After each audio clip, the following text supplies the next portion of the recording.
திருநாவலூர் மேற்கு ஒன்றியத்தில் தேமுதிக ஆலோசனைக் கூட்டம் நடைபெற்றது. கள்ளக்குறிச்சி மாவட்டம் திருநாவலூர் மேற்கு ஒன்றியம் சார்பில் புரட்சிக் கலைஞர் கேப்டன் அவர்களின் முதலாம் ஆண்டு நினைவஞ்சலியை முன்னிட்டு திருநாவலூர் மேற்கு ஒன்றிய நிர்வாகிகள் ஆலோசனைக் கூட்டம் கலமருதூரில் ஒன்றிய கழக செயலாளர் எம். திருமுருகன் தலைமையில் நடைபெற்றது. இக்கூட்டத்தில் 28/12/2024 அன்று மாநில தலைமையகத்தில் நடைபெறும் முதலாம் ஆண்டு குரு பூஜை சம்பந்தமாகும். வருகிற 31/12/2024 கள்ளக்குறிச்சி மாவட்ட தலைமையகத்தில் நடைபெறும் முதலாம் ஆண்டு நினைவஞ்சலி சம்பந்தமாகும்.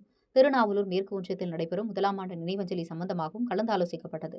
இக்கூட்டத்துக்கு மாவட்ட இளைஞரணி செயலாளர் ரவிச்சந்திரன் அவர்களும், மாவட்ட தொழிற்சங்க பேரவை துணைத் தலைவர் வேலு அவர்களும் முன்னிலை வகித்தனர். மேலும் புதியதாக மாவட்ட பதவியேற்றவர்களுக்கு வாழ்த்துக்கள் தெரிவிக்கப்பட்டது. ஒன்றிய கழக துணை செயலாளர் ஐயப்பன் அவர்கள் வரவேற்பு உரையாற்றினார். ஒன்றிய கழக துணை செயலாளர் சுரேஷ் அவர்கள் நன்றி உரையாற்றினார். மேலும் மாவட்ட பிரதிநிதி ஏழுமலை ரமேஷ் வடிவேல் மற்றும் ஒன்றிய இளைஞரணி செயலாளர் பரமசிவம் மற்றும் கிளைக்கழக செயலாளர் விஜயகுமார், உதயகுமார், கிருஷ்ணமூர்த்தி, அதிர்ஷ்டப்பன், ராமச்சந்திரன், பழனி மற்றும் கழக நிர்வாகிகள் அப்பாதுரை, வீரமணி, ரவி, வீரபாண்டியன் ஆகியோர் கலந்து கொண்டனர். உளுந்தூர்பேட்டை செய்திகளுக்காக முத்து.